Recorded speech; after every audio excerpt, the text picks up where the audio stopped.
Students, তোমরা যারা 2025 সালের দশম শ্রেণীর ছাত্রছাত্রী, তোমাদের ফার্স্ট সামেটিভ ইভ্যালুয়েশনের একটি নমুনা প্রশ্নপত্র ভৌত বিজ্ঞানের আমি তৈরি করেছি। তোমাদের 40 নম্বরের পরীক্ষা হবে ফার্স্ট সামেটিভের। তোমরা দেখে নাও, গ্রুপ ওয়াইজ মোট 4টে গ্রুপ আছে। 4টে গ্রুপে কিভাবে নম্বর ডিভিশন হয় এবং কোশ্চেনগুলিও কিভাবে দেওয়া হয়ে থাকে। তোমাদের ফার্স্ট সামেটিভে যে চ্যাপ্টারগুলি আছে কি কি, পরিবেশের জন্য ভাবনা, গ্যাসের আচরণ, আলো, এটা হচ্ছে ফিজিক্সের পোর্শন থেকে।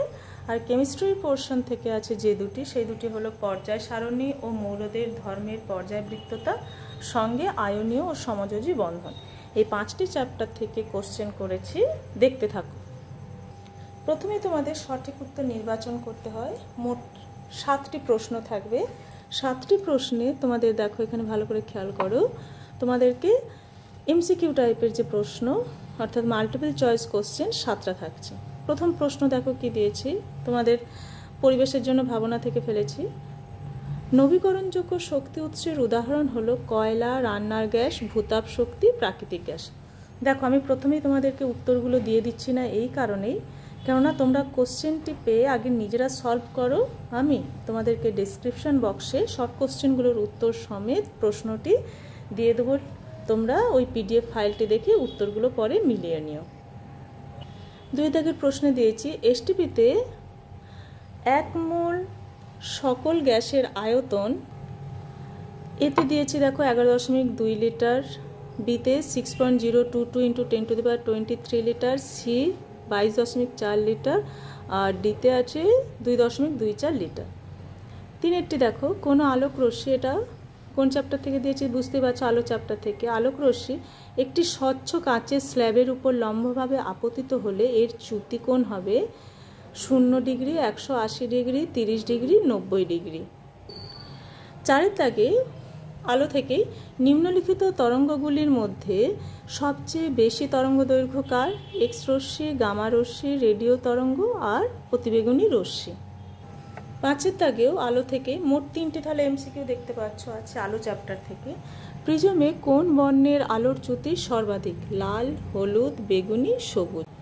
দেখো, তোমাদের 1 দাগের 6 প্রশ্নটি দিয়েছি পর্যায় সারণী ও মৌলদের ধর্মের পর্যায়বৃত্ততা থেকে। প্রশ্নটা কি দিয়েছি? পারমাণবিক কত পারমাণবিক সংখ্যা বিশিষ্ট? 18 পারমাণবিক সংখ্যা বিশিষ্ট মৌলটি কোন শ্রেণীতে অবস্থান করে? 1 নম্বর শ্রেণী, 2 নম্বর শ্রেণী, 17 নম্বর শ্রেণী, 18 নম্বর শ্রেণী।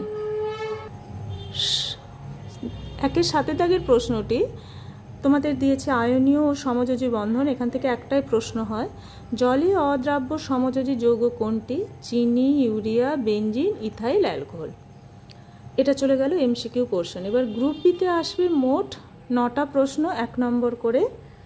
তোমাদের পরিবেশের জন্য ভাবনা থেকে থাকবে 2টো, গ্যাসের আচরণ থেকে 2টো, আলো থেকে 3টে, পর্যায় সারণী মৌলদের ধর্ম থেকে আসবে 1টা, আর আয়নীয় সমযোজী বন্ধন থেকে 1টা, মোট 9টা। প্রথম প্রশ্ন দেখো, পরিবেশের জন্য ভাবনা থেকে দিয়েছি বায়ুমণ্ডলের কোন স্তরের মধ্য দিয়ে জেট প্লেন চলাচল করে? দ্বিতীয় প্রশ্ন দিয়েছি, যেহেতু 2টো প্রশ্ন থাকবে এখান থেকে, মানে পরিবেশের জন্য ভাবনা থেকে, বায়ুমণ্ডলের কোন স্তর থেকে বেতার তরঙ্গ প্রতিফলিত হয়ে ফিরে আসে? অথবাতে দিয়েছি ওজোন হোল কি? 3 দাগের প্রশ্নটি দেখো, এটা দিয়েছি গ্যাসের আচরণ, এখান থেকেও 2টো থাকবে। আদর্শ গ্যাসের পরম শূন্য উষ্ণতায় আয়তন কত? আর 2.4-এ যেটা দিয়েছি সেটা হলো গ্যাসের মুক্তপথ কাকে বলে? অথবা সার্বজনীন গ্যাস ধ্রুবকের এসআই পদ্ধতিতে একক লেখো। আলো চ্যাপ্টার থেকে আসবে 3টি 1 নম্বরের কোশ্চেন। এখানে দেখো কি কি দিয়েছি। দিনের বেলায় আকাশ নীল দেখায় কেন? 2.6-এ দিয়েছি কোন ক্ষেত্রে স্নেলের সূত্রটি প্রযোজ্য নয়? অথবা কোন ধরনের লেন্স সর্বদা অসৎবিম্ব গঠন করবে? 2.7, একটি অবতল দর্পণের বক্রতা ব্যাসার্ধ 30 সেমি হলে দর্পণটির ফোকাস দৈর্ঘ্য কত? এরপরে পর্যায় সারণী থেকে একটি আর আয়নীয় সমযোজী বন্ধন থেকে একটি করে প্রশ্ন। সমযোজী দ্বিবন্ধন আছে এমন একটি হাইড্রোকার্বন যৌগের উদাহরণ দাও। আর 2.9-এ দিয়েছি পর্যায় সারণীতে অ্যালুমিনিয়াম কোন গ্রুপে রয়েছে? অথবা হ্যালোজেন মৌলগুলির সবথেকে বিজারকধর্মী কোনটি? এরপরে গ্রুপ সিতে তোমাদের থাকবে মোট 6টি প্রশ্ন, 2 নাম্বার করে। তার মধ্যে প্রত্যেকটি চ্যাপ্টার থেকে একটি থাকলেও আয়নীয় সমযোজী বন্ধন থেকে 2টি প্রশ্ন থাকবে। দেখে নাও প্রশ্নগুলো। গ্রিন হাউস, প্রথম প্রশ্নটি দিয়েছে গ্রিন হাউস প্রভাবের ক্ষতিকর প্রভাব 2টি লেখো।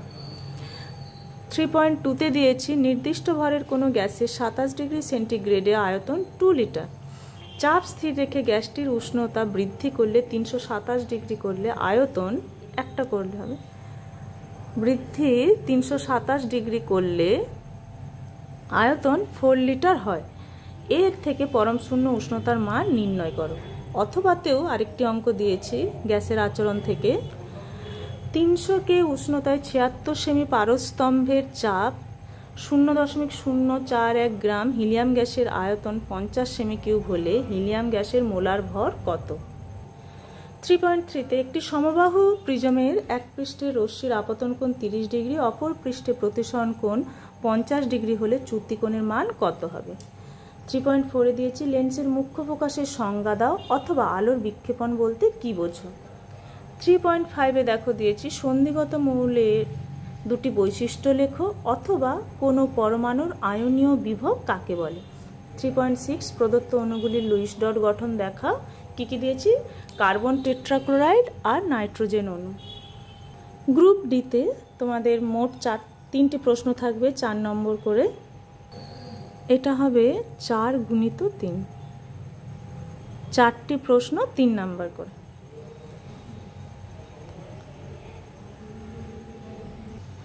গ্রুপ ডিতে মোট 4টি প্রশ্ন থাকবে 3 নাম্বার করে, 12 নম্বর। গ্যাসের চাপের প্রথম প্রশ্ন দিয়েছি গ্যাসের চাপের উপর উষ্ণতার প্রভাব আলোচনা করো। আদর্শ গ্যাস সমীকরণের মাত্রা বিশ্লেষণ পদ্ধতিতে সর্বজনীন গ্যাস ধ্রুবক আর এর একক নির্ণয় করো। কেননা 3 নম্বরের প্রশ্ন কিন্তু পরিবেশের জন্য ভাবনা থেকে থাকে না, প্রথমেই আমি তাই গ্যাসের আচরণ থেকে দিয়েছি। এরপরে অথবাতে দিয়েছি দেখো 0 ডিগ্রি সেন্টিগ্রেড উষ্ণতা ও 50 সেমি পারস্তম্ভের চাপে একটি নির্দিষ্ট ভরের গ্যাসের আয়তন 800 সেমি কিউব হলে 27 ডিগ্রি সেন্টিগ্রেড উষ্ণতা ও 75 সেমি পারস্তম্ভের চাপে ওই গ্যাসের আয়তন কত হবে। 4.2-তে দেখো আলো থেকে দিয়েছি অবতল দর্পণ কিভাবে অসৎবিম্ব এবং সমশীর্ষ প্রতিবিম্ব গঠন করে তা দেখাও অথবা উত্তল দর্পণের ক্ষেত্রে ফোকাস দূরত্ব ও বক্রতা ব্যাসার্ধের মধ্যে সম্পর্কটি নির্ণয় করো। আলো থেকেই 2টো প্রশ্ন থাকে, তাই একটা দেওয়ার পরে আরও একটা প্রশ্ন। স্পর্শ না করে কোনো লেন্স উত্তল না অবতল চিনবে কিভাবে? আর লেন্সের আলোক কেন্দ্র লেন্সের মধ্যে কোথায় অবস্থান করে? অথবা দ্বিনেত্র দৃষ্টির সুবিধা কি? কোন ধরনের লেন্স দ্বারা ক্ষীণ দৃষ্টির প্রতিকার করা যায়? আর লাস্টের প্রশ্নটা দিয়েছি দেখো পর্যায় সারণী থেকে একটাই, মেন্ডেলিভ হাইড্রোজেনকে দুষ্ট মৌল আখ্যা কেন দিয়েছিলেন আর আয়োনাইজেশন শক্তি কাকে বলে? তোমাদেরকে প্রশ্নটা আমি পুরোটা বলে দিলাম এবং দেখিয়ে দিলাম, তোমরা খাতাতে নিজেরা প্র্যাকটিস করবে। প্রশ্নটি আমি ডেসক্রিপশন বক্সে আবারও বলছি পিডিএফ লিঙ্ক করে দিয়ে দিচ্ছি, তোমরা দেখে নাও এবং উত্তর সহই আমি শর্ট কোশ্চেনের যে উত্তর সেগুলো দিয়ে তোমাদেরকে পিডিএফ ফাইলটা দেব। তোমাদের যদি প্রশ্নগুলো কাজে লাগে তোমরা অবশ্যই বন্ধুদের সাথে শেয়ার করে নেবে এবং খাতাতে নিজেরা প্রশ্নগুলি লিখে অভ্যাস করবে।